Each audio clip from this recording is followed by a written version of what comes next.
period of time, maybe about 20, 25 minutes in, you thought, oh, no, you're not defending comfortably here. We've watched Scotland defend. Sometimes you keep your backs against the wall, and they defend well, and they work well, and you think, yeah, you've done all that training ground work, and yeah, cross it in, you know how to defend it.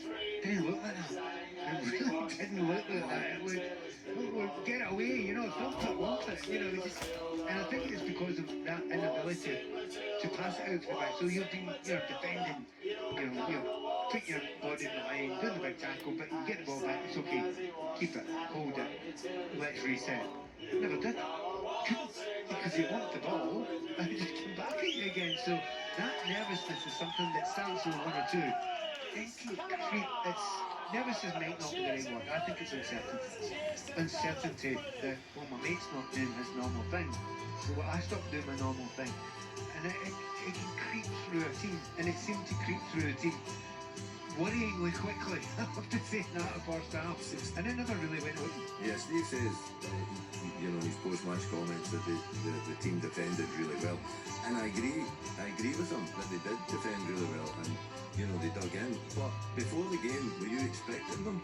They have to defend really well to win the game narrowly by 1-0, which we'll all accept is a great result. But were you expecting Haiti to dominate the game the way they dominated the game, the way they dominated possession? And, by far, in my book anyway, if they had a bit of quality in the final third, then it could have been a sad night for Scotland. They didn't have that quality, thankfully. But they dominated possession. I wasn't expecting that part. But you? No, absolutely, 100% not. And just watching the end of the season with John McGinn, the end of the season, he was so strong. He looked fabulous for Villa. And you're thinking, that's the John we want, not the one as that we head to the BC Stadium and join Laura Woods for coverage. It's Australia beat Turkey in the FIFA World Cup 2026. And he was like God playing against mortals. He was just so far ahead of him. And I was walking in this game today, I'll tell you, I was confident. Not only of a win, but, playing well.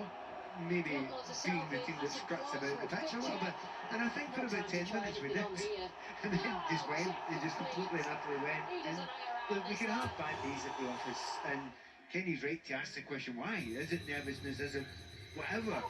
And it can be a number of things. And it went downhill after the score. Because the other thing was whereas it should have been confidence building, it went the other way. And I do think we will come back down to the fact that I don't think we'll play 4-4-2 again. I just don't think the midfield right for it. And you remember, you played in a back four most of the time, didn't you? Two centre backs, and then Scotland went for a back three, and that changes everything as a centre back. Right? Well, it's exactly the same in the midfield. If you're a two and your two work together, and you had been a three for quite a long time before that, you almost feel naked. You look, where's my hand? Where's the help? Where's the backup that I need? It's not there. And you could feel it. You said a great thing at half-time, one absolute classic thing. I was trying to find the right word for it. I couldn't. You're right. They're chaotic, the opposition, aren't they? They create chaos. And that's a really hard thing to defend against, because it's every pass is an adventure. You don't know where it's going. And because of that, all your set-up systems don't really work. Alexa, set an alarm for 6 a.m. on Monday. So, yeah, it was really a very, very weird game. But